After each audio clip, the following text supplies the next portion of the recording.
초록어린이재단에 매달 100만 원을 후원하게 되었습니다. 이 모든 게 구독자, 시청자 여러분 덕분입니다. 구독과 좋아요 감사합니다.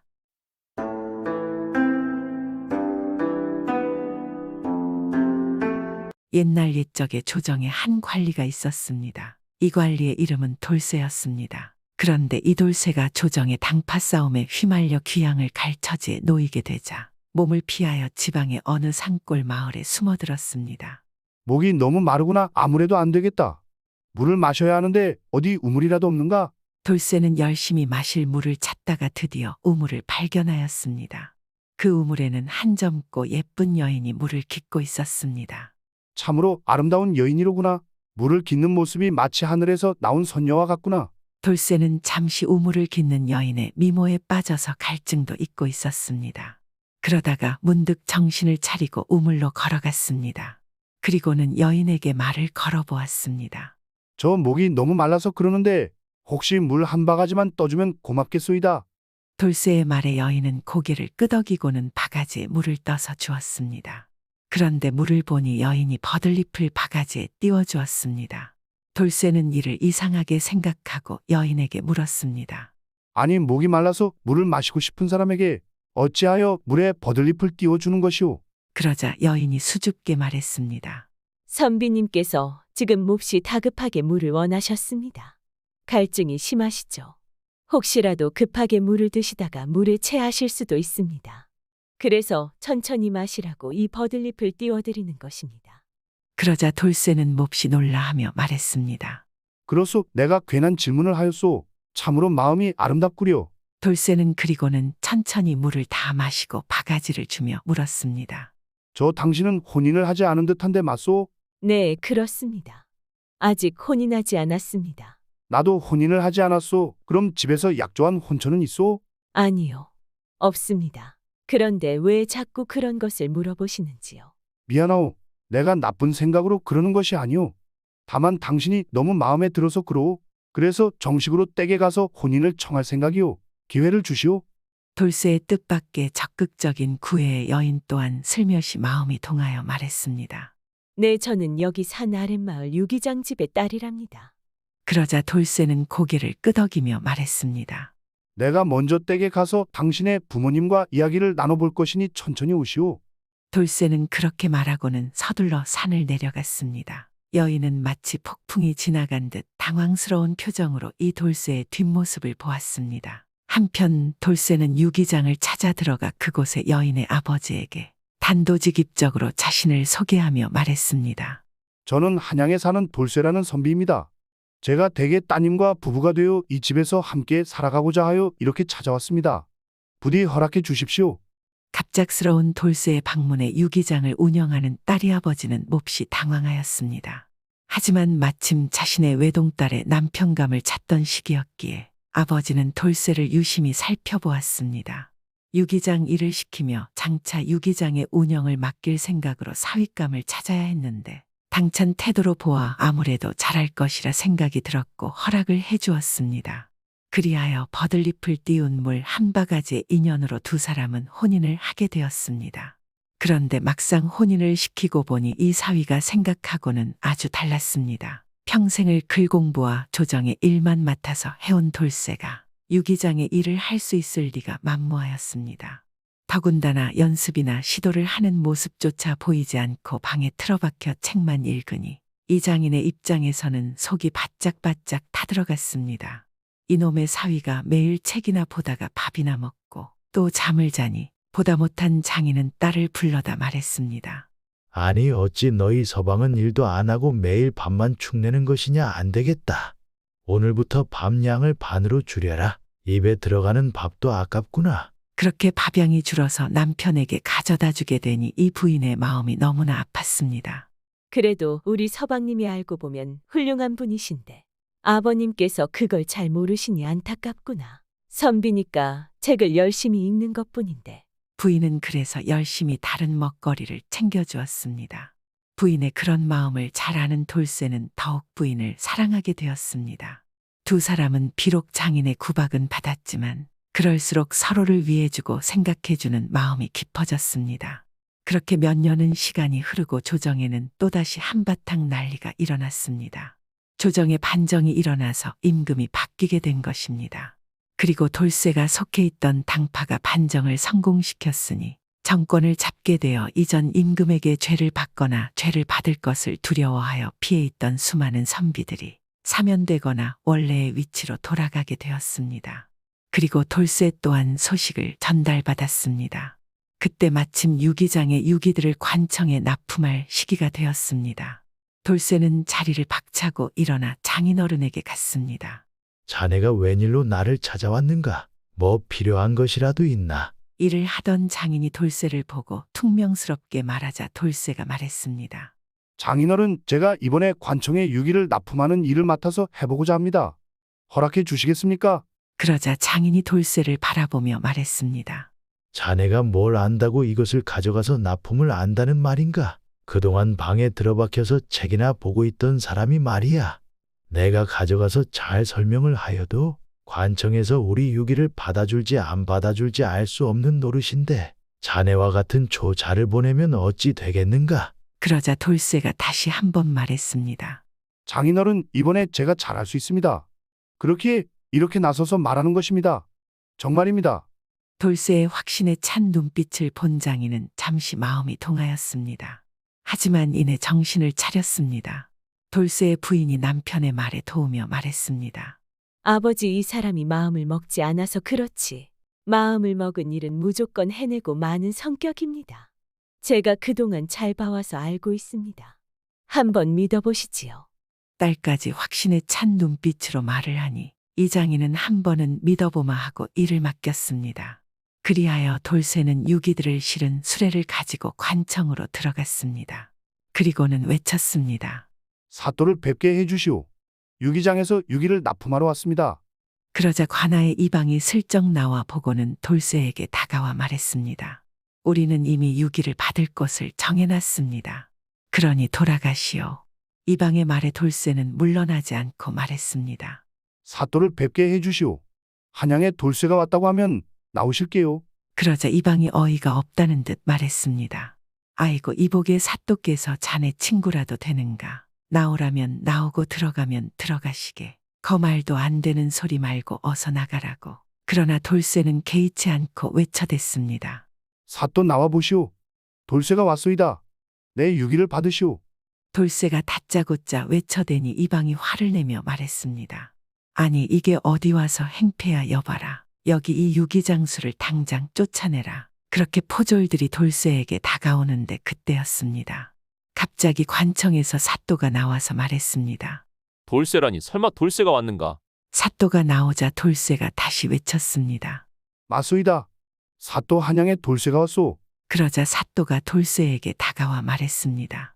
내 절친한 보시오. 이게 얼마만인가? 어서 들어오게. 돌쇠와 사또의 대화에 이방은 어안이 벙벙하였습니다. 이 관아의 사또 또한 돌쇠와 마찬가지로 함께 조정에 있다가 지방으로 사실상 좌천된 상태였습니다. 그런데 마침 돌쇠가 사는 마을에 사또로 있던 것입니다. 돌쇠가 사또를 보고 침착하게 말했습니다. 그나저나 사또 관청에 유기를 납품할 곳을 벌써 정해놨다는 것이 사실입니까? 돌쇠의 물음에 사또가 고개를 갸우뚱하며 말했습니다. 아니, 그것은 금시초문일세. 다만 유기를 납품하겠다는 곳이 늘 한 군데밖에 없어서 그곳에서 납품을 받고 있지. 그러자 돌쇠가 이방을 바라보며 말했습니다. 사또, 아무래도 잠시 이야기를 나눠야겠군요. 돌쇠의 눈빛을 받은 이방은 식은땀을 뻘뻘 흘렸습니다. 알고 보니 이방이 관청에 납품하는 여러 상인들 중에 자신에게 뇌물을 주는 몇몇 쌍인들만 사또에게 보고에 올리고 나머지는 애초에 보고조차 하지 않아 자신이 보고한 상인들만 관아에 납품이 되도록 조작을 하고 있었던 것입니다. 돌쇠를 통해 사실을 알게 된 사또는 이방을 즉시 하옥하고 그동안 잘못되었던 관청의 납품 실태를 바로잡을 수 있었습니다. 사또는 돌쇠에게 감사의 인사를 하였습니다. 이거 자네 덕분에 나도 모르던 관청의 비리를 바로잡을 수 있었네. 고맙구만. 뭐 우연히 그리 된 것이지. 보답을 하고 싶다면 내 유기를 납품시켜주게나. 여부가 있겠는가. 다만 다른 상인들의 유기들도 고루 살펴보고 좋은 유기들을 쓸 것이니. 그리하시게. 당연히 그래야지. 우리 유기만 이방처럼 편법으로 독점을 할 생각은 없다네. 정당하게 경쟁을 해야지. 그건 그렇고 자네 어서 한양으로 올라가지 않고 뭘 하는가? 나야 이 마을에 일이 남아있고 아직 나의 후임이 결정되지 않아 일이 후임을 기다리고 있는 처지이지만 자네는 바로 조정에 복귀를 할 수 있지 않는가? 마침 듣고 보니 조정에서도 자네를 찾는다는 공문이 돌고 있다네. 내가 조정에 연통을 놓고 한양에 돌아갈 말과 채비를 마련해 줄 것이네.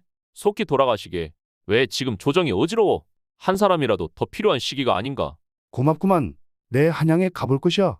그렇게 사또는 돌쇠가 다시 조정으로 돌아갈 수 있게 준비를 갖춰주었습니다. 돌쇠는 사또에게 말했습니다.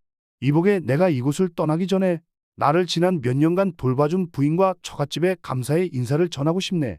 혹시 자네가 내 면을 좀 세워줄 수 있겠는가?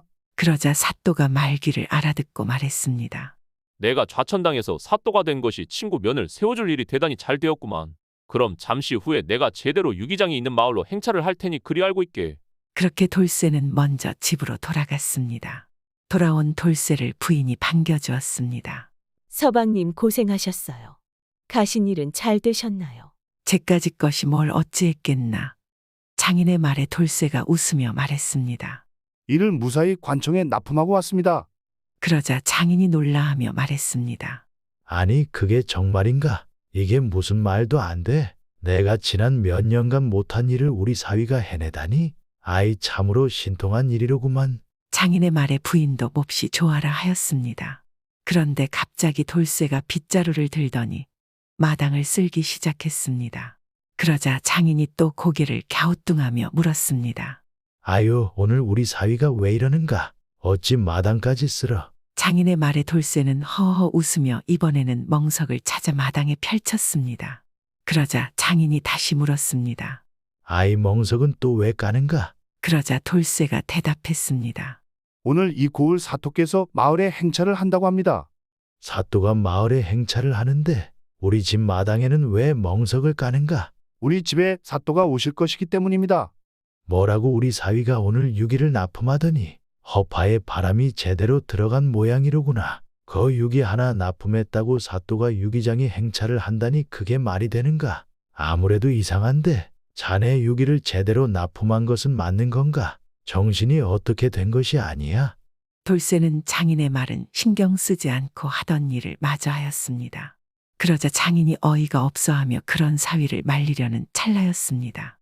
사또의 행차가 금방 도착할 것입니다. 준비하시오. 갑자기 관아의 포졸들이 유기장 집 안으로 들어오면서 외쳐댔습니다. 그러자 콧방귀를 뀌던 장인은 어안이 벙벙하여 넋이 나간 채로 지켜보고 있었습니다. 그리고 잠시 후 포졸들이 말하는 것입니다. 사또께서 행차하십니다.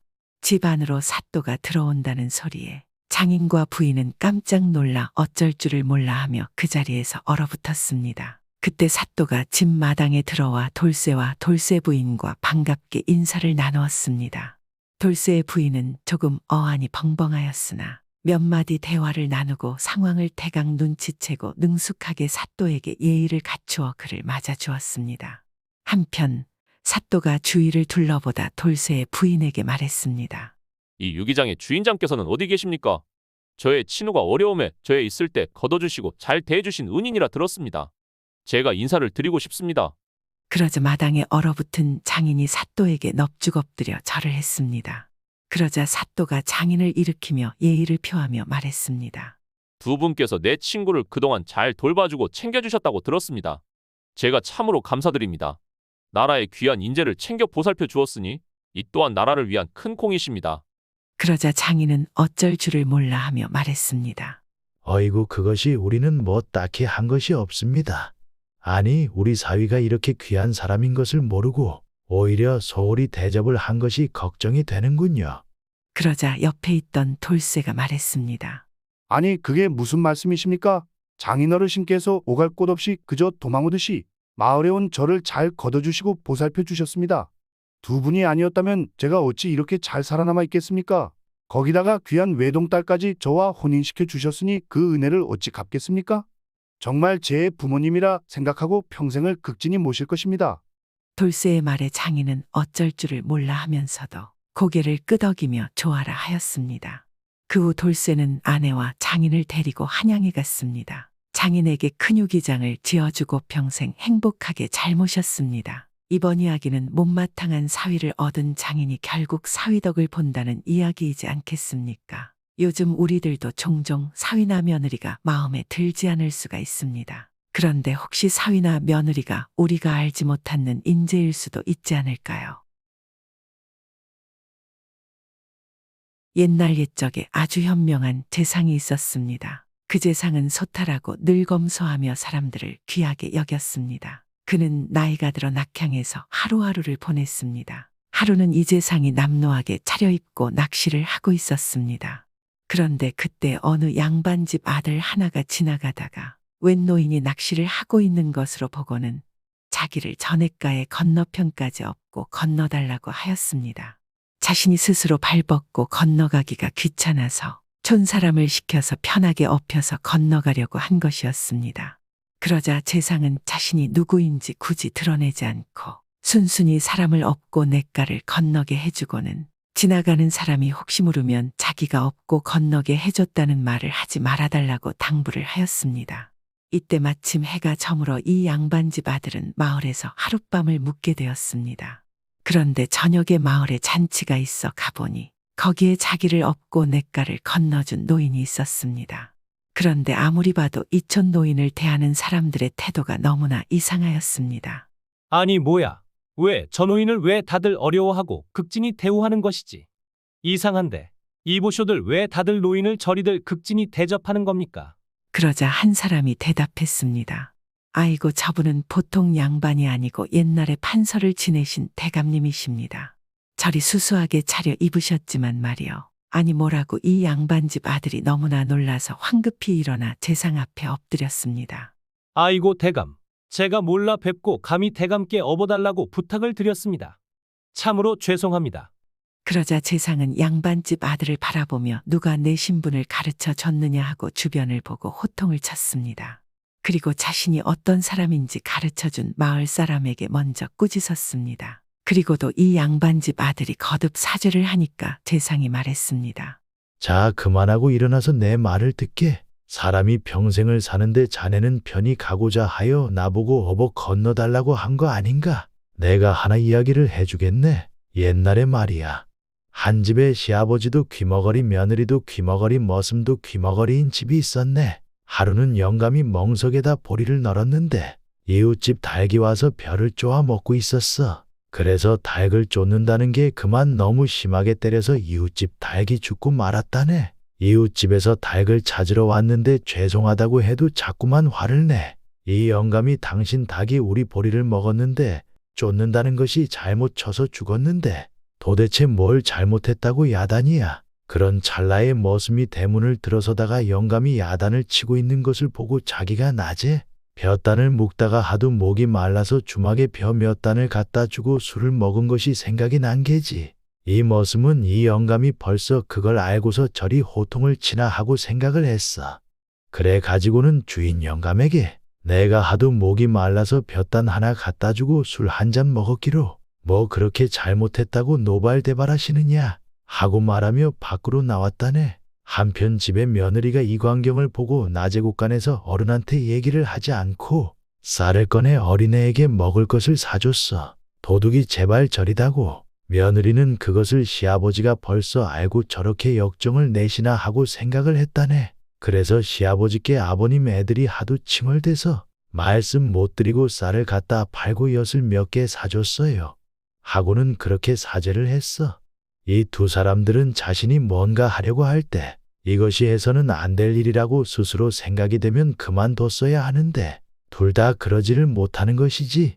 자네가 나더러 없고 강을 건너달라고 했는데 물론 자네도 처음부터 이 늙은이에게 그러고 싶지는 않았겠지. 사람은 누구나 자기 마음에 내키지 않는 일은 남에게도 하지 않는 것이 좋아. 자네는 앞날이 촉망되는 사람이니까 자네에게 벌을 주지는 않겠네. 다만 자네 스스로 좋지 않은 일이라 생각되는 것은 마음을 고쳐서 하지 않도록 하게나. 그리만 한다면 자네는 항상 훌륭한 사람이 될 것이네. 이 재상의 말에 양반집 아들은 진심으로 자신의 행동을 후회하고 뉘우쳤습니다.